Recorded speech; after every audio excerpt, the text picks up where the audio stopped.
I acabem el nostre mosaic d'avui dimecres amb qui? Doncs amb Alberto Calatayud. Hola, què tal? Hola, què tal? Alberto Calatagamer, que ja el tenim amb nosaltres. Hombre. Ai, és que ho havia fet un poquet aixina bajonero. Ya era hora. Tenía unas ganas de tornar. Ja era hora, ¿eh? Lo sabes de sobra. Lo soy de sobra. Está esto de rato, pero ya puc tornar.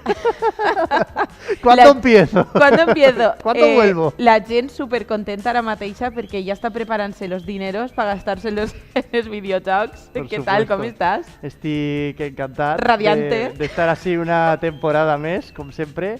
I bé, ha sigut un estiu ple de coses per a fer.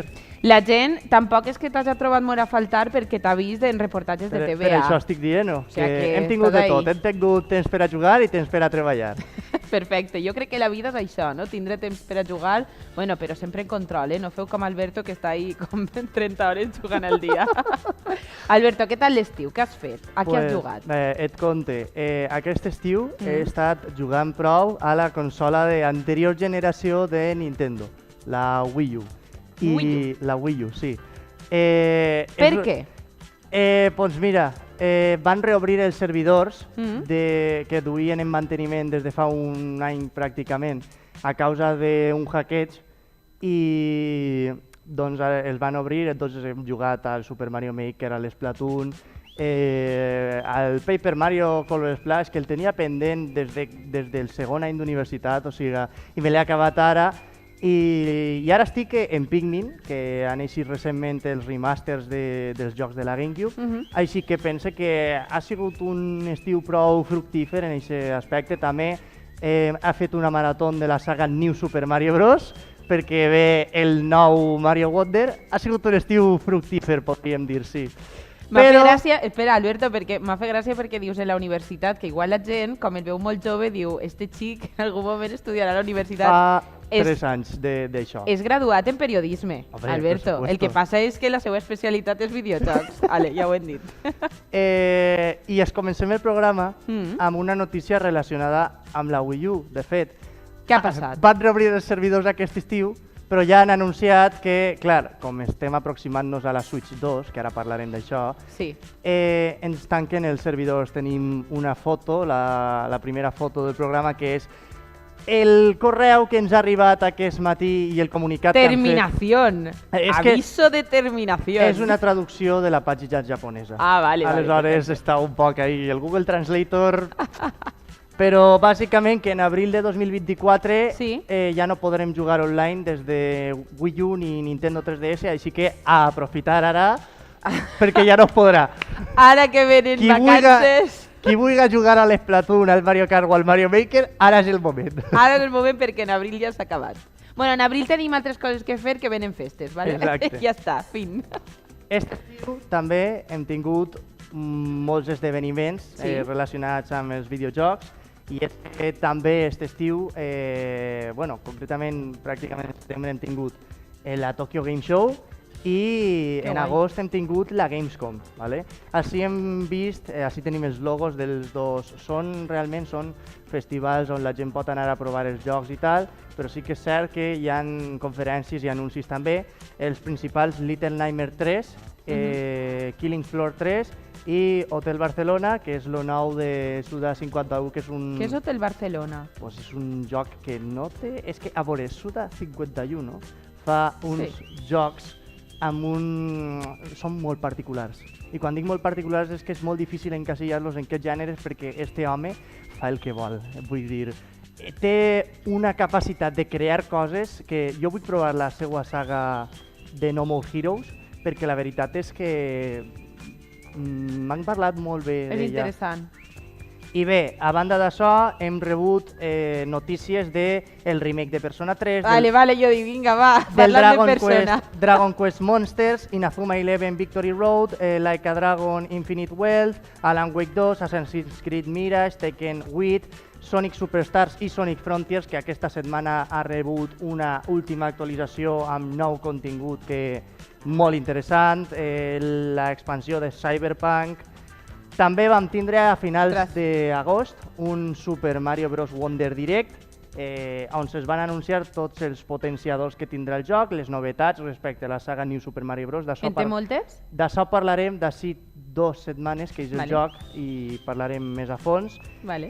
I també hem tingut un Nintendo Direct, com Va ser sempre. el 14 de setembre. Com això, sempre en setembre hi ha un Nintendo Direct, de fet Mm. un dia més tard que l'any passat, que va ser el 13, que va coincidir amb el muntatge de les festes d'Ibi. Doncs mira, enguany un dia després, on tenim per així, no he dut vídeo perquè hi ha tanta cosa que no he pogut dur vídeo. Que ho llegim i ja està. Però sí que tenim una imatge amb el resum dels logos del que han anunciat. Tenim l'expansió de l'Splatoon 3, tenim un remake del Mario vs Donkey Kong de Game Boy Advance, se'ns dona més informació de Super Mario RPG, del joc de Peach que ens desvelen el nom, Princess Peach Showtime, també ens ensenyen de nou Detective Pikachu el regreso, el retorn de F0 amb un joc de Battle Royale 99 jugadors,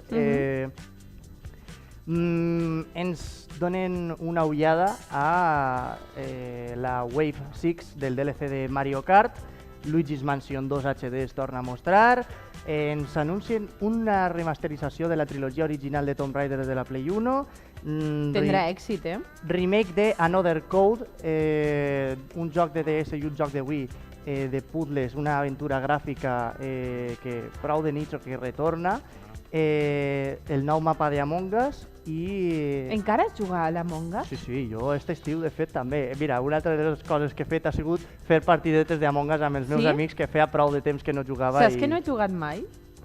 No? No he jugat mai. De veritat, jo, mira, la primera vegada que vaig jugar va ser en 2021 i de debò que ho recomane moltíssim. Per què? A veure... Perquè és molt divertit, sí? simplement. És que Un pareix... dia juguem més de la tele. Pareix vale? correcte.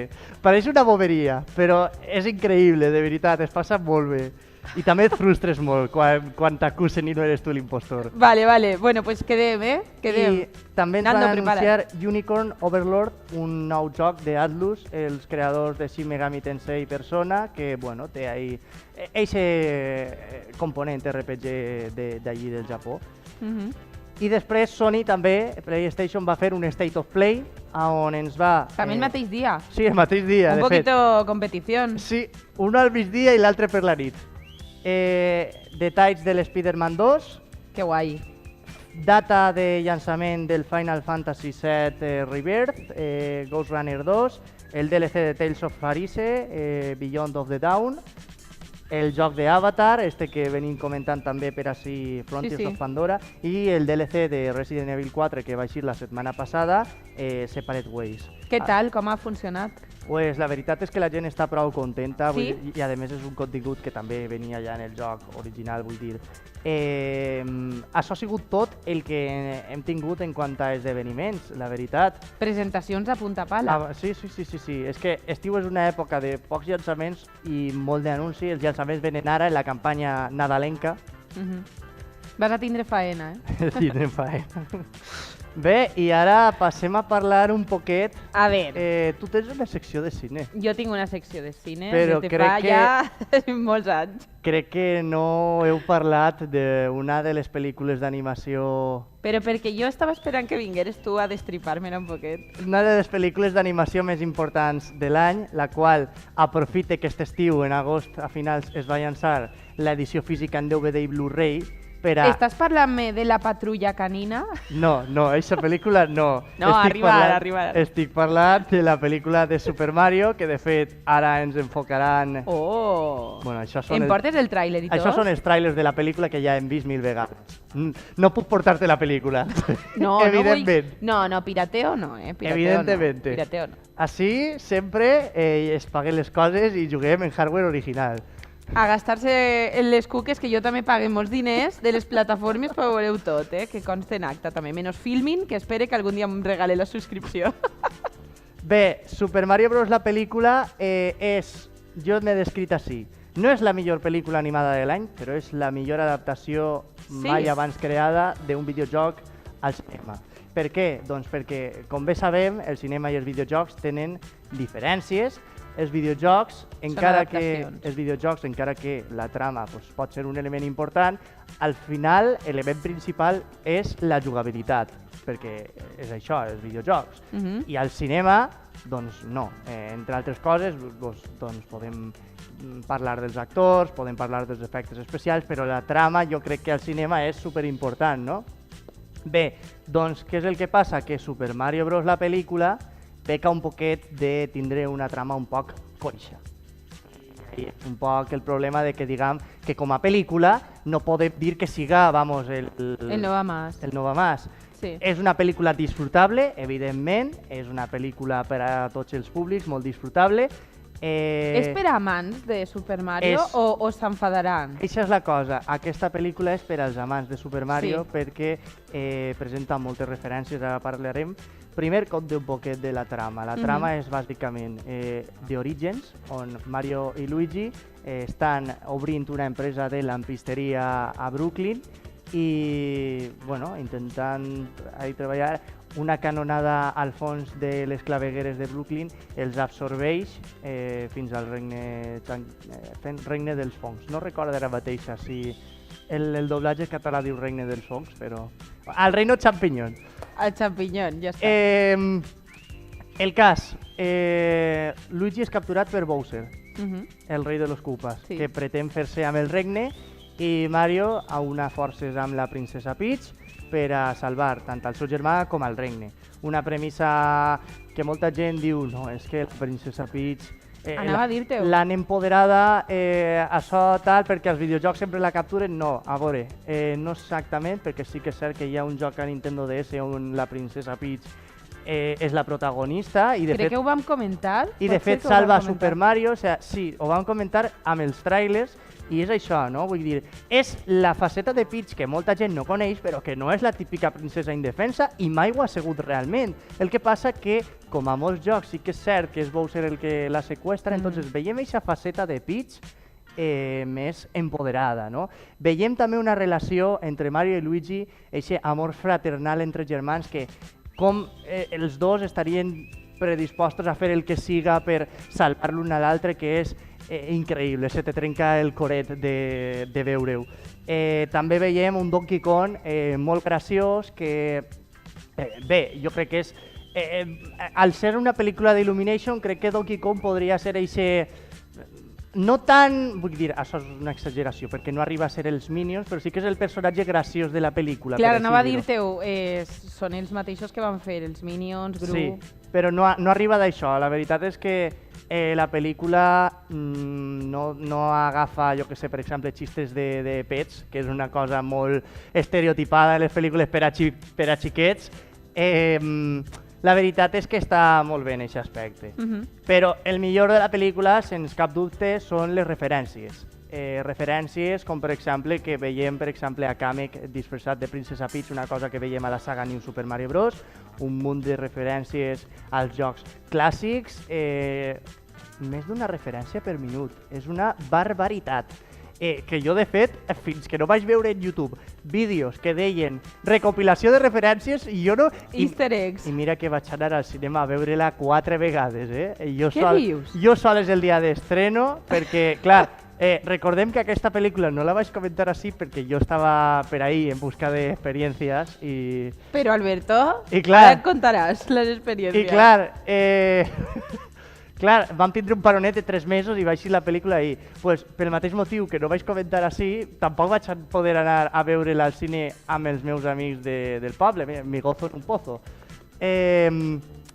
Aleshores... Banda sonora.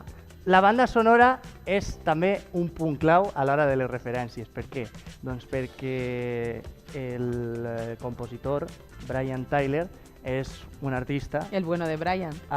És insuperable. Existeixen infinitat de remescles dels temes principals i els temes atlètics de Super Mario Bros. 1, Super Mario Bros. 3 i Super Mario World, barrejats amb arranjaments musicals de nivells underground, Super Mario 3D World, inclús Capitán Toad tenim per ahí també.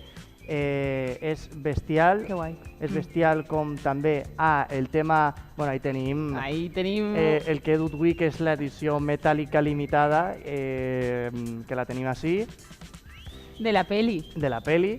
I bé, ara me l'enduc jo a casa i se'ns acabó. i se la veu sencera amb la seva filla. Claro. A més, també tenim el tema original, el tema principal de la pel·lícula, que és el que, diguem, sona en diferents escenes i va canviant d'harmonia i tonalitat segons l'escena, no? Més trista, més èpica. Doncs va ser confeccionada de tal forma que es van escollir els compassos i les notes per a que, a l'escoltar-la, donarà sensacions d'estar escoltant una cançó d'un videojoc retro. És impressionant el treball que han fet amb aquesta banda sonora. A més, també comptem amb el tema Peaches, que és una cançó que Jack Black, l'actor de veu anglès de Bowser, li dedica a Peach. Va ser idea seua completament, una brutalitat de tema. I tampoc falten les cançons de cultura popular, com Take On Me o Thunderstruck, que si bé a les escenes queden molt bé, és cert que se sap que han llevat cançons originals, que per exemple hi havia un remix de cançó de Donkey Kong que era molt bo, que està al CD de la banda sonora, que l'escolteu a Spotify si voleu, que aquestes cançons es van retirar de la pel·lícula, però es van fer un poc una pena. I ja dic, la pel·lícula, a pesar de ser molt apressurada, a pesar de ser una trama simple, pense que és molt bona pel·lícula, i sobretot per als amants de Super Mario, després d'aquest live action que va haver en el 93, que va ser un desastre. La recomanem, ara la podem veure ara, que també ve el 9 d'octubre, i la gent millor té... Pronte la ficaran en plataformes digitals, segurament. Jo espero que sí, ahí estarem també mirant-la. Comentem ara videojocs, Starfield, ràpidament. Starfield és un RPG d'acció, d'ambientació espacial, que bàsicament la premissa és que pots explorar el món obert, més de 1.000 planetes on poder anar, estacions espacials. 20 anys després de la Guerra de les Colònies Unides i el col·lectiu Freestar gaudeixen d'una pau un poc incòmoda i el jugador assumeix el paper d'un miner espacial que treballa per a l'empresa Argos Extractors, que ha rebut l'encàrrec de l'enigmàtica Constellation de localitzar un artefacte amb estranys efectes gravitatoris enterrats sota la Terra. A quin planeta aniries tu, si pogueres? És que això és molt lliure, és un... No, però tu, si tingueres una nau espacial... Jo crec que me quedo en la Terra. Jo aniria a Saturn, no sé per què. Per lo menos a volar al voltant. Per els anells, no? Sí. Com és un joc que ha eixit al llarg d'aquest estiu, he recopilat comentaris, feedbacks de la comunitat. Sí. Per exemple, que diuen que el joc és una mica lent a l'hora d'avançar en la trama, però que sí que és cert que tenim multitud de missions principals i secundàries i no es noten torpes. Això és interessant per al videojoc. El combat presenta una IA un tant especialeta, vull dir, no és la millor del món, però una dificultat prou acceptable. El joc gràficament és preciós, es veu brutal. Estava mirant en el tràiler, que no l'havia vist, és espectacular. Recordem que pots confeccionar el teu avatar al teu gust, també pots confeccionar naus al teu gust i construir-les, i l'exploració és molt entretinguda amb una generació procedural molt ben aconseguida. Pegues, doncs, que es va crear massa hype sobre aquest joc per tot el que acaba de comentar, i és que el món obert realment no és tan obert, ¿vale? Perquè tu no pots anar... Sí, supostament, però com que la gent es va fer molt de fum, ¿vale? Perquè tu no pots anar d'un planeta a un altre nadant per l'espai. En teoria, tu pots, però en el moment en què arribes, no. Vull dir, realment tu has d'agafar la nau. O sigui, tu pots anar, si vols, eixir-te'n de la nau i anar caminant fins al planeta, però no podràs aterrissar en el planeta. Vull dir, ahí hi ha un temps de càrrega, per així dir-ho, perquè m'entengues, que és necessari. O sigui, no és un, és un món obert, però no és tan obert, un poquito de... I això com que va causar un poc de controvèrsia, però... I que alguns planetes també es senten un poc buits, que no troben res. Ara vull dir, en la vida real realment també hi ha planetes que no hi ha res. Però no ho sabem, també. Però entenc que en un videojoc una persona que vol explorar multitud de planetes i trobar-se que està buit i perdre, jo que sé, un matí explorant per no trobar res, pues, pot ser frustrant. Clar. Bé, després també vas a parlar-me del Baldur's Gate. És l'altre llançament fort d'aquest estiu. És un joc de rol basat en el sistema de joc de Dragones i Mazmorres. Jo no estic massa No familiaritzat. saps la cançó. No, però no és la cançó... Bueno, a veure, no. És el joc de taula. Ja, però és que després també hi havia una sèrie que pues, la gent de la meva edat se la sap. Bé, està basat, de fet, mecànicament en la quinta entrega de Dragones i Mazmorres, aquesta jugabilitat d'aquest joc. Però està super guai la imatge, no? Els jugadors també poden crear un personatge, també molt, vull dir, confeccionar-lo al seu gust. Generar per explorar la història del joc, i també hi ha un mode online on els personatges poden formar equip en línia amb altres jugadors, i és un món obert, de nou, on està ple de vida i trobarem tota mena d'ocurrències que si no explorem i vagabundegem pel món ens perdrem tot el que pot oferir-nos aquest joc. El joc està ambientat a l'any 1492, més de 120 anys després dels esdeveniments del joc anterior i mesos després dels esdeveniments de Dungeons and Dragons 5, el que comenta que agafa la jugabilitat. Presenta una trama ramificada. Aleshores, no puc dir-te de què va exactament perquè hi ha moltes variants d'història i això també és una cosa impressionant. Aquestes, els dos que hem parlat avui, Starfield, Baldur's Gate, candidats a GOTY, junt a l'Spider-Man, que és la setmana que ve, junt a el Zelda, per supost. Quan s'entreguen els premis? El Resident Evil 4 i tal volta el Mario Wonder, els premis en desembre, que segurament parlarem així també. Bé, hi ha conjurs, atacs i opcions per avorrir a l'hora de combatir per torns, com en el joc de taula, i tirades d'iniciativa que decideixen qui comença, la capacitat de moviment. Una meravella, pareix ser. Aquest joc està a PlayStation 5 per ara i a Windows, així que bé, qui vulga i puga jugar-lo, adelante. I que li agrada el tema, perquè és també molt concret. Pràcticament ningú m'ha dit ninguna cosa roïna, així que... Bueno, interessant. Ahí està, el recomanem també. I ara ràpidament, sí, perquè ja s'estem quedant sense temps. I l'havia fet breu perquè jo sabia que això no va passar. Super Mario World és... Bueno, se n'anem a la secció retro de la secció de videojocs. Exacte. Vale. Super Mario World és el que encapçala la secció retro de Super Mario. Vas a cansar-te. No, jo no me canso. Perquè Nintendo ha decidit traure 20.000 jocs de la franquícia ara, així que bé. Super Mario World esta setmana, la setmana que ve la saga New Super Mario Bros. I la següent... La gent no va cansar-se? No. És un poc, per així dir-ho, l'evolució de Mario Wonder, que l'anirem veient cada setmana en aquest programa. Ahí tenim la caixa. M'encanta. Per què en Japó es va conèixer com a Super Mario Bros. 4, que és l'evolució lògica després del 3, del... Sí. No sé per què així, en Europa i en Amèrica, World. Bueno, no sé, tema màrqueting, publicitat, ni idea. Bé, va ser un dels primers jocs en arribar a la nova consola de 16 bits de Nintendo, la Super Nintendo, la SNES, Super Nintendo Entertainment System, Super Famicom, té molts noms. Que llarg! Per què? Doncs perquè Sega havia arribat amb la Drive 2 anys abans i volien competir. Presenta moltes novetats jugables i és considerat un dels clàssics 2D plataformers més importants. Això són els potenciadors, les noves mecàniques.